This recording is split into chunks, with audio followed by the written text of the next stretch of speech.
Hallelujah Hallelujah ဒီကနေ့မှလာရောက်ပြီးတော့မှဘုရားရဲ့ပြီးမှန်တော်ထဲမှာ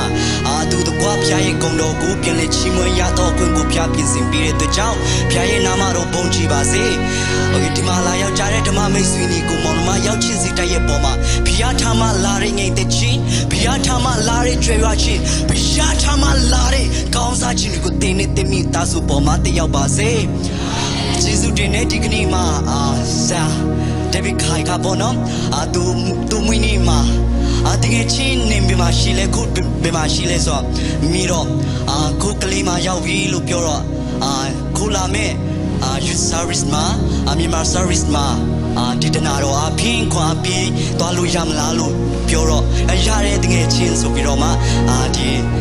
ဆရာဒေးဗစ်ခိုင်ကနေတစင်းဒီမှာရောက်ရှိလာတဲ့အတွက်ကြောင့်လဲဖျားရှင်တာ၍ကောင်းချီးပြီးပါစေလို့ Okay Hallelujah ဒီမှာလူငယ်တွေမဲ့မဟုတ်ဘဲနဲ့လူကြီးတွေလည်းတွေ့ရတဲ့အတွက်ကြောင့်လဲအထူးကျေးဇူးတင်တယ်အထူးသဖြင့်ပေါ့နော်မမေ့စတရားတဲ့တကယ်ချင်းပေါ့မူပြီးမတရားခိုင်ပြီးတော့မှကျေးဇူးတင်တယ်ကျေးဇူးတင်တယ်ကိုYCW မှာ grade 10တင်ချာနေတော့မှဒီမှာသွားကြရအောင်လို့ကျွန်တော်ပြောတဲ့ချိန်မှာမငင်းဘဲနဲ့ဒီမှာဒူလာပြီးတော့မှဖျားရဲ့ကုံတော်ကိုလည်းချီအတူတကွချီမွန်ရတဲ့ခွန်ကိုပြင်ဆင်ပြီးတဲ့ကြောင့်မူပြီးလဲဖျားရှင်တောင်းရကောင်းချီးပြီးပါစေ Okay ဒီကနေ့မှလေအတွင်းဝိနည်းကဒီမှာအလုံးလုံးမြတ်စွာတည်အာမင်ဒီမှာထူခြားတဲ့နမိတ်လက္ခဏာကိုဘုရားကပေါ်ပြပေးမယ်ဆိုတာတည်အာမင်ခုနဆူသွားတဲ့တရားပါလေဝတ်ထားပါဘာပြောလဲအဲ့ဒီထဲမှာတခါမှမမြင်တွေ့တဲ့ຢာတွေတခါမှမကြားတဲ့အတန်တော်တွေတခါမှမရှာတဲ့ယူပါယုံတွေပြီးပါတယ်တွေ့ချင်တဲ့ဒီမှာလာရောက်ကြတဲ့ဒီမှာမိတ်ဆွေဒီနေ့တိတ်ထူခြားတဲ့နေ့ဖြစ်ကိုဖြစ်ရမယ်ဘာကြောင့်လဲဘုရားရှင်ဒီညမှာအလုပ်လုပ်ချင်နေပြီအာမင်ဘုရားရှင်ခွင့်တော်ဘုရားဒီမှာအလုပ်လုပ်ချင်နေပြီ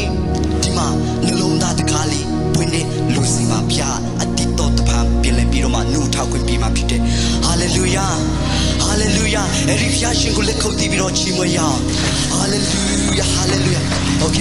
ခုနစူသွားတဲ့တခြင်းလေးဝတ်ထားပါဆိုတဲ့တခြင်းလေးကိုခဏလောက်အလုံးတကူအတူတကွစူပြီးတော့မှအလုံးဒီဂျာနာတော်မဲ့နှုတ်ကပတော်အဖြစ်အတူတကွစက္ကရအောင်worship leader နေအောင်တပည့်ပါလား worship leader တခြင်းကိုဆောင်ပြီးမဲ့ worship leader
Hallelujah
မှာလုံလောက်တော်မူပါ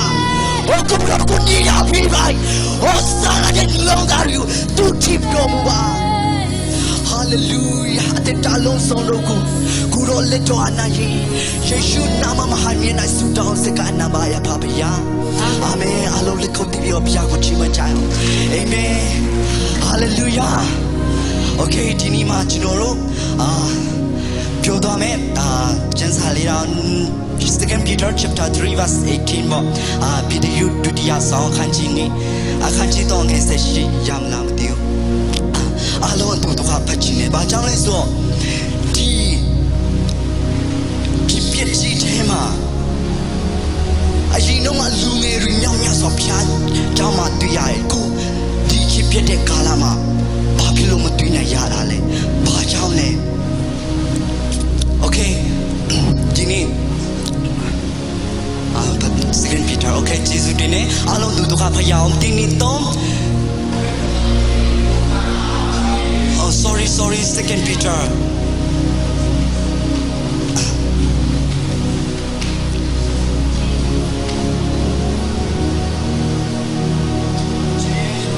Okay တင်းနေတော့ကျေးဇူးတော်နိုင်လကော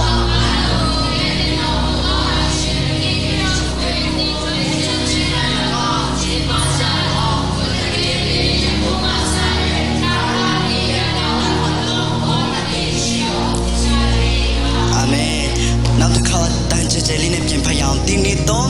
ဂျေဇုတော်နိုင်လကောငါတို့ကဲတင်တော့အရှင်သခင်ယေရှုခရစ်ကိုတည်ထွင်ချနိုင်လကောကြီးပွားကြလောသူသခင်ဒီယခုမှစာ၍ထောက်ရနီးရဲ့ကာလပတ်လုံးဘုံအတည်ရှိတော်မူစီတည်းအာမင်ဒီမှာဘာပြောသွားလဲဆိုတော့ဂျေဇုတော်နိုင်လကောနဲ့ငါတို့ကိုကဲတင်တဲ့ခရစ်တော်ကျွန်းချီနိုင်လကောင်းနဲ့ကြီးပွားကြလောတဲ့ဒီမှာကျွန်တော်တို့ယုံကြည်သူတော်များများဘယ်လိုထင်ကြလဲဆိုတော့ဟာခရစ်တော်ကိုကြည်တင်ပိုင်ရှင်ပြီးလက်ခံပြီးရောကျမ်းစာဖတ်လိုက်ရတာပဲစုမတော်လဲရတာပြချမတော်လဲရတာပဲတဲ့ဒီကျမ်းစာကမဟုတ်ဘူးနော်တဲ့ဘာပြောလဲငါတို့ကိုကြည်တင်တော်မူသောခရစ်တော်ကိုပူတီကျွန်းချီနိုင်အာမင်ဟာလေလုယာHallelujah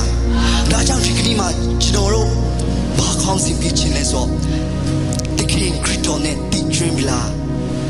တခင်ခရစ်တော်နဲ့ပူ၍တည်ကျွင်းတော်အတ္တဆိုပြီးတော့ဒီနေ့ကောင်းစီပြချင်တယ်ဘာကြောင့်လဲဆိုဒီ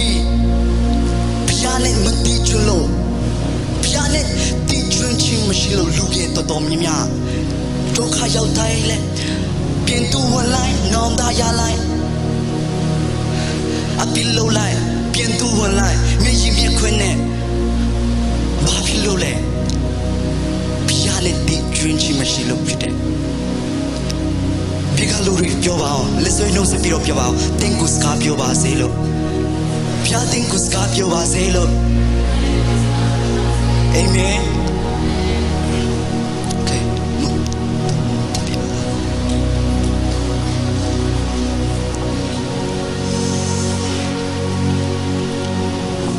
ကြောင့်လဲဆိုတော့ဒီကနေ့မှလေဘုရားနဲ့တည်ကျွန်းတဲ့အတ္တမရှိလို့ရှိရင်ကျွန်တော်တို့အတ္တမှာဘယ်လိုရှိစပြီးတော့တွားရမလဲတော့မသိဘူးဖြစ်နေဒီနေ့ဘုရားတင်ကိုယူပါရောတည်ပြီးချင်နေပြီတင်ကို level အတိကိုဆွဲခေါ်ချင်နေတင်ကိုမချဘူးတဲ့လက်တော်ဖြစ်ဒီနေ့စကားပြောချင်နေပြီဒီနေ့ဘုရားနဲ့တည်ကျွန်းတဲ့အတ္တကိုအရေးကြီးတဲ့ဒီကောင်မောင်နှမတို့ဘာဖြစ်လို့လဲဆိုတော့ okay ဥပမာပြောမယ်ကွာငါမှကွန်ပျူတာတစ်လုံးဝယ်ထားတယ်ဆိုပါစို့ဒီကွန်ပျူတာရှိရုံနဲ့အလုပ်ဖြစ်လားခင်ပြောပါကွန်ပျူတာရှိရုံနဲ့ငါတဲ့အကျိုးရှိသွားလားမရှိဘူးဘာကြောင့်လဲဒီကွန်ပျူတာထဲမှာဘာတွေရှိလဲဆိုတာမသိကျွန်းဒီလိုဒီကွန်ပျူတာထဲမှာဒီကွန်ပျူတာကဘာအကျိုးပေးနိုင်လဲဆိုတာကိုနားမလည်လို့ဒီနေ့ဒီမှာလာရောက်ကြတဲ့ညီကောင်မတို့ဘုရားနဲ့တည်ကျွန်းပြီးဆိုရင်တဲ့အတ္တဘုရားက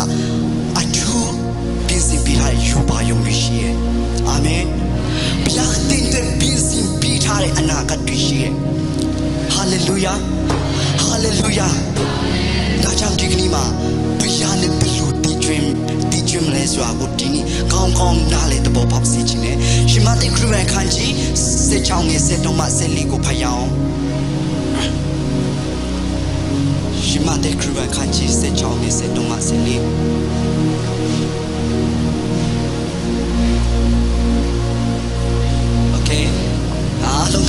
အတူတူကဖျောင်းနော်တင်းနီတုံးယေရှုဒီဖိလိပ္ပုကက်သရီမျိုးဤကြီးလက်တော်ချာတော်မူသောအခါလူများတို့ဒီလူသားဖြစ်သောငါကိုအဘယ်သူဖြစ်သည်ဟုဆိုကြသည်ဟုတပည့်တော်တို့ကိုမြင်မြင်တော်မူလေ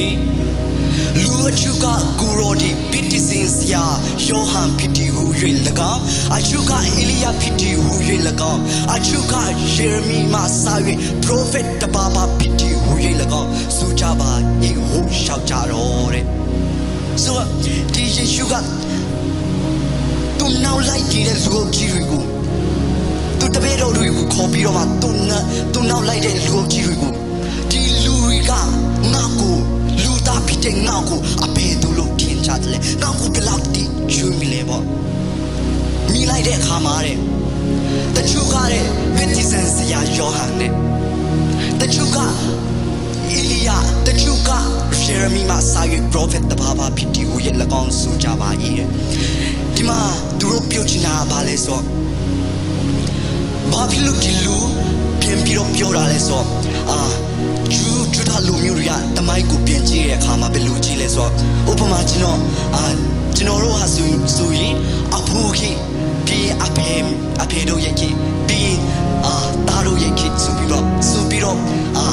တန်းပြီးတော့သွားတယ်ဒါပေမဲ့ယူရာလူမျိုးတွေကအဲ့လိုမဟုတ်ဘူးသူတို့ကဘယ်လိုကြည့်လဲဆိုတော့ဒီအဖိုးကြီးကပြစ်တဲ့အရာတခုကိုဒီမီလက်ထမှာပြင်ပြခဲ့မယ်ဆိုရင်ဒီမီရဲ့လက်ထမှာသူမီရဲ့လက်ထမှာဖြစ်တဲ့အရာဘယ်လိုပြောလဲဆိုတော့ဒီခုဖြစ်နေတဲ့အရာကငါဘူးခင်မှာဖြစ်ပြီးရှင်းနေပြီးတာပဲငါဘူးခင်မှာလဲဒီလူပုံစံမျိုးပဲရှိခဲ့ပူရဲဆိုပြီးတော့မှသူတို့ကဒီလူနဲ့အမှန်တရားကို proof တတိကြတာပေါ့ဆိုတော့ဒီမှာသူတို့ကဘာပြောလဲဆို prophet တပါးပါတဲ့ prophet တပါးပါတဲ့ဘာပြောချင်လဲဆိုဒီထားရမှာမလခိနဲ့မထိုင်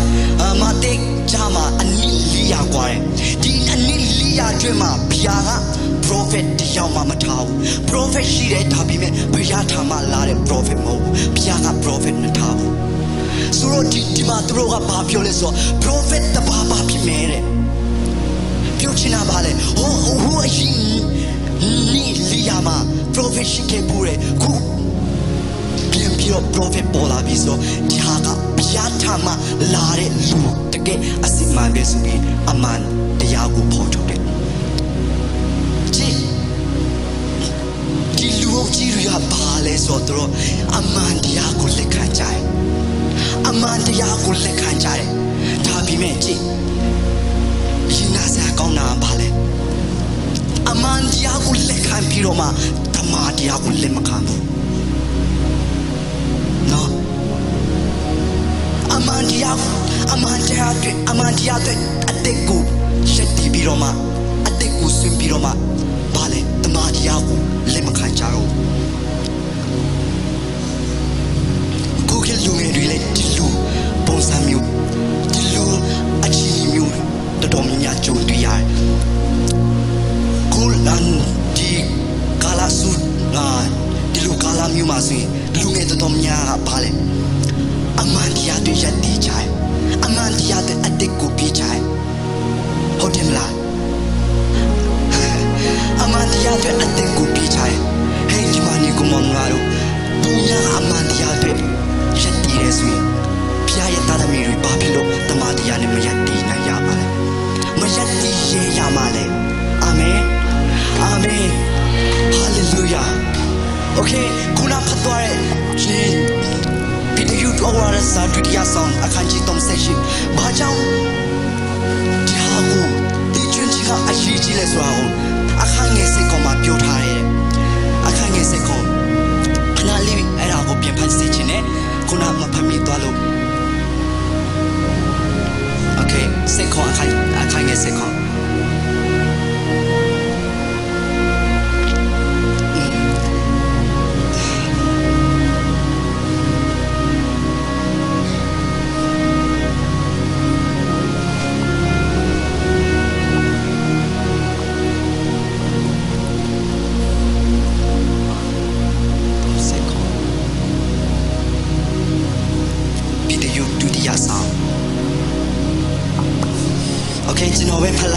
နောက်ကနေလိုက်စုပြီးပါအောင်တုံးဖြစ်၍โอเคတုံးဖြစ်၍ချစ်သူတို့မတရားသောသူတို့၏ပရိယေအပြင်တင်တို့ဒီလေဒီဆောင်ရတို့လိုက်၍တင်တို့ဒီချီချင်းမှမရွေရောမြတ်ကြောင်းဒီမှာတင်တို့မတရားတဲ့အမှုကနေသူများတို့ရဲ့စုံစမ်းခြင်းကနေစာတန်မာနရဲ့တွေးဆောင်ခြင်းကနေတင်တို့မရွေရောရမြတ်ကြောင်းလေဟာလေလုယာဟာလေလုယာဒီနေ့မှာဘုရားတဲ့ဒီခရိယန်တဲ့တာထဲမှာဘုရားတဲ့ရှင်လာပြီဆိုရင်အမှန်တရားနဲ့ပဲတဲ့ရှင်လို့ရတာမဟုတ်ဘူးတမန်တရားနဲ့လည်းအသက်ရှင်ဖို့အရေးကြီးတယ်ဟာလေလုယာဟာလေလုယာโอเคဒီကလူတွေကအမှန်တရားနဲ့လက်ခံကြတယ်โอเคစပြီးတော့ဖတ်ရအောင်ညာခန့်ငယ်50စက္ကွန်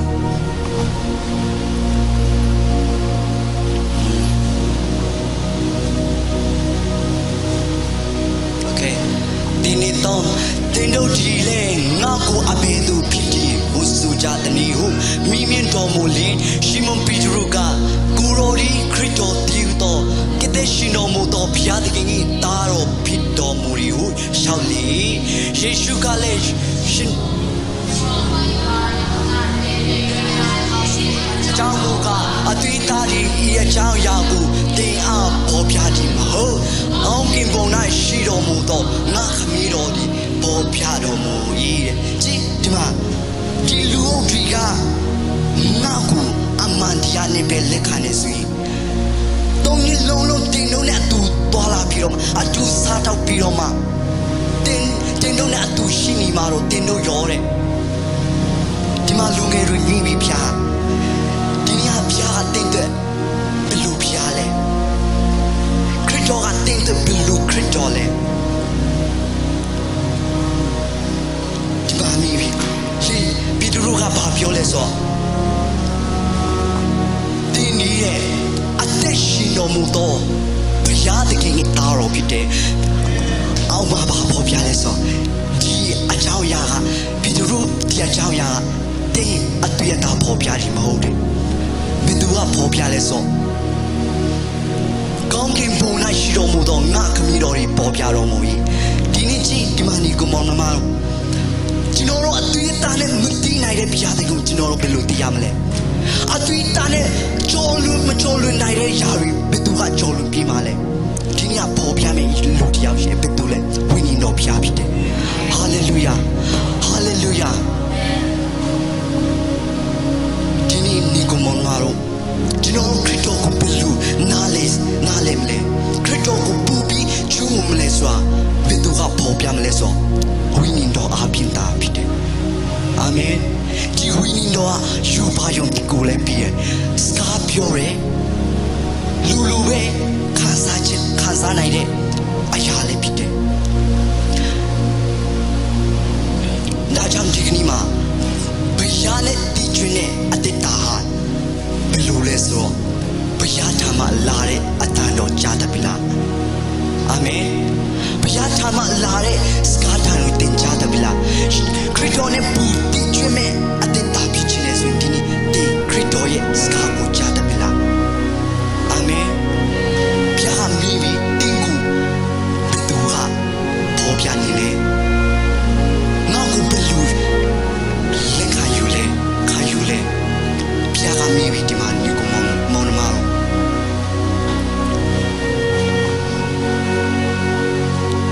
ယောဟန်ခန်းကြီးတစ်စိမ်မှာပြောလဲဆိုယေရှုကငါဒီသူထိန်ကောင်းတော်သူထိန်ဖြစ်ရဲ့ငါဒီကောင်းတော်သူထိန်ဖြစ်ရဲ့ငါသူတို့ဒီငါရဲ့စကားကိုကျွမ်းတော်ကြောင်းလေဒီမှာနေကိုမောင်နှမတင်ကိုဦးဆောင်တဲ့ခရစ်တော်ရဲ့အတန်ကိုတင်ဒီနေ့ကျွမ်းပြီလားဒီနေ့တင်ကိုကောင်းတော်ရာကိုပြင်ဆင်ပြီးတဲ့ကောင်းတော်ညီရာကိုလမ်းပြပြီးမဲ့ခရစ်တော်ရဲ့နောက်လိုက်မယ်ဆိုရင်ဒီနေ့တင်ခရစ်တော်ရဲ့အတန်ကိုကျွမ်းသွားပြီလားဘုရားတင်ကိုစကားပြောပါစေဟာလေလုယာဟာလေလုယာ Hallelujah ဘုရားရဲ့အတန်တော်လေးဟာကြည်အတ္တတစ်ခုလုံးပြောင်းလဲသွားတာနော်ငါသူတို့ဒီငါရဲ့စကားကိုကျွေးနေတဲ့ကြောင့်သူတို့ဒီပါလေ23ချိန်ရောက်တော့ဆာလံပြေမှာအကယ်၍ဒီမိအရေးလွမ်းမိုးတဲ့ခြိုက်ချင်းလိုက်ရှောက်သွားရတော့လေဘီယန်တွေကိုမကြောက်ပါနဲ့အချောင်းမုန်းကားတဲ့ကိုတော်ဒီအချင်းလုံးနဲ့သူရှိတယ်ဒီဒုက္ခတွေထဲမှာဘုရားကသူလက်ရတယ်လာတာဦးဆောင်ပြတာဖြစ်တယ်အာမင်ဟာလေလုယာဟာလေလုယာဒီနေ့အတန်တော်ဟာဒီနေ့တင်ကြတဲ့အတန်တော်ဟာလေတင်အတ္တကိုဘယ်လိုပြောရမလဲတဲ့အတ္တကိုချုပ်ကိုင်ရလို့ပြောရမလားဒီအတန်တော်ဟာတင်လွန်မှုသွားတယ်ပေါ့တင်ကြတဲ့အရာကတင်ကိုလွန်မှုသွားတယ်ဥပမာတင်ကမကောင်းတဲ့တင်စိတ်မကောင်းစရာဖြစ်မဲ့တင်ကိုကြားလို့ရှိရင်ပါလေစိတ်မကောင်းဘူးဒီနေ့တက်တာဒီမှာတင်ကြတဲ့အရာကတင်ကိုဆွဲခေါ်မလားဒါမှမဟုတ်နင်းချောင်းလုံးမလားဒီနေ့တင်ကြတဲ့အရာကဘုရားအတန်ဖြစ်ဖို့အရေးကြီးဟာလေလုယာဟာလေလုယာအတန်ကဘယ်လောက်ရေးကြီးလဲဆိုတာကိုကျွန်တော်အတက်တာနဲ့နည်းနည်းလေးတိတ်တိတ်ဟန်ချင်တယ်ကျွန်တော်ကငိတ်တော့ပြီးဒီတုံးနီလေးနဲ့ရွေဆိုအဲ့ဒီရွေမှာအမတို့အကူတို့ကသူတို့ကတမီးရေးစားထားတဲ့ရွေပေါ့ဒီလိုလေးဒီလိုတဲ့ရွေမျိုးဖြစ်မှာပေါ့ဆိုတော့သူတို့တမီးရေးစားထားတဲ့အရွေဆိုတော့သူတို့ကအိမ်မှာဘာတချင်းတွေမေးဖွင့်လဲဆိုတော့ love song တချင်းအမေဖွင့်နေကိုတီမီလိုမရတဲ့တချင်းဘာလဲဆိုစိုက်ခါလာရဲ့တချင်းကောင်းမလေးလောင်တီတော့ကောင်းစင်ဖြူစင်ကောင်းမလေးကိုတကယ်ချင်းနာနာချစ်ခဲလေကဘာမရှိရရမတွေ့ရတဲ့ခင်မြင်ဆန်းဆန်းလန်းခွေးပြီးအဆိုင်ကြီးနော်မတွေ့ရတဲ့ခင်လန်းခွေးပြီးအဲ့ဒီတချင်းတွေကအငယ်ငယ်တွေက love song တွေပဲ love song အိမ်မှာရှိတဲ့ love song တကယ်ချင်းတွေတွားလေ love song ပြီးပါလေမူချူအရွယ်ရောက်လာတော့မူချူဆာမဘာတချင်းဖွင့်လဲဆိုအမေဖွင့်လို့ရှိရာကိုကမ်းစင်ရဲ့တချင်းနန်းစင်တူဘာလဲနာတက်စင်တူမောနာနာလွယ်ကမ်စမ်လလမောနာဝန်ကုံစံဂမ်ဒျမ်အပြန်ကိဒန်းလွာအိုင်နာနန်းစင်တူဟုတ်တယ်မလားအဲ့ဒီတချင်းကိုအမေဖွင့်နေစမ်းပါဆိုတော့နောက်တော့ကြားတာများတော့အလွတ်ရလာတာပေါ့တကယ်ချင်းအငယ်တကယ်ချင်းတရားနဲ့အလွတ်ရလာတော့တရက်တီးပင်ပေါ်မှာတက်ပြီးတော့အဲ့ဒီတချင်းကိုပြောပါလေးနဲ့ဆိုတော့နာတက်စင်တူမောနာရေကမ်စမ်လမောဆိုတော့ကန်စုကမကောင်းစွာနဲ့ပဲပြောရမလားတကယ်ချင်းကသူတရက်ကိုက်ကိုကျူတော့ကန်ကောင်းတယ်လို့ပြောရမှာလက်ပဲကျူသွားတာပေါ့ဆိုဒီလူနဲ့ပဲအတက်တာလာဆုံးပဲချဖြစ်သွားနောက်တကယ်တမ်းပထမတန်းဒုတိယတန်းတက်လာအပြားရဲ့ကျေးဇူးတော်ကြောင့်ပြောရမလားအဲ့ဒီပထမတန်းဒုတိယတန်းတတိယတန်းမှာတန်းပိုင်ဆံမကတကယ်ကိုစိတ်တနာစိတ်ထားပြီးတော့မြန်မာလူအတကုံတင်ပြီးတာပေါ့ဆိုတော့မြန်မာလူနဲ့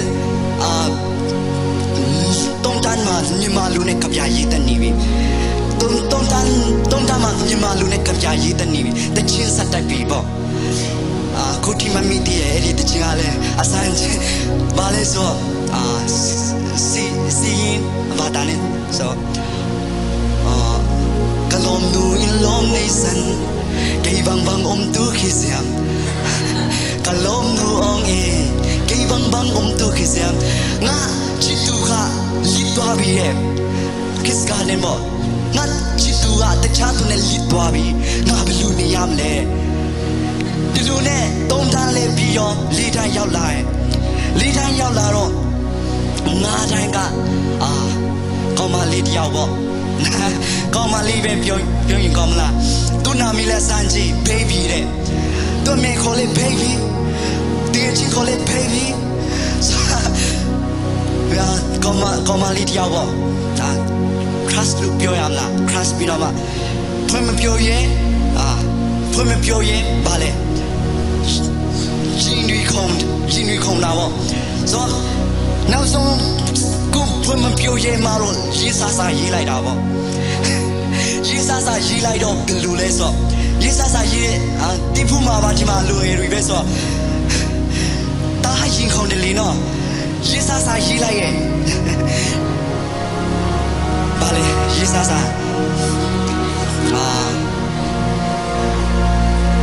ဝါ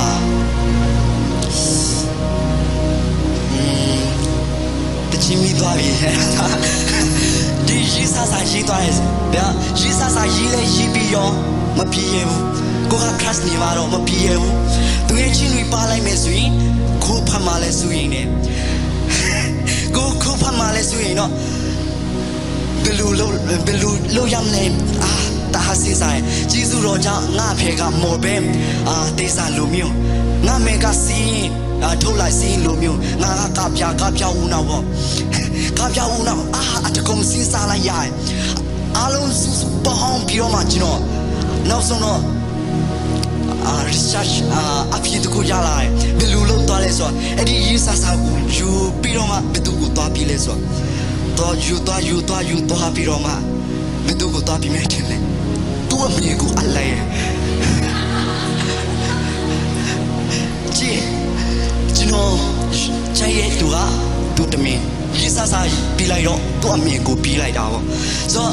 ဘာပြောချင်လဲဆိုတော့ဒီလူဖြစ်လာရတာကျွန်တော်ငငယ်ကလေးကကြားရဲ့အရာကနေဆွဲခေါ်လာတာဖြစ်တယ်ကြည့်ဒီမှာနေကိုမောင်မတို့ကျွန်တော်တို့အသက်တာထဲမှာလေဘုရားကဆွဲခေါ်တဲ့ဆိုရင်ဝါ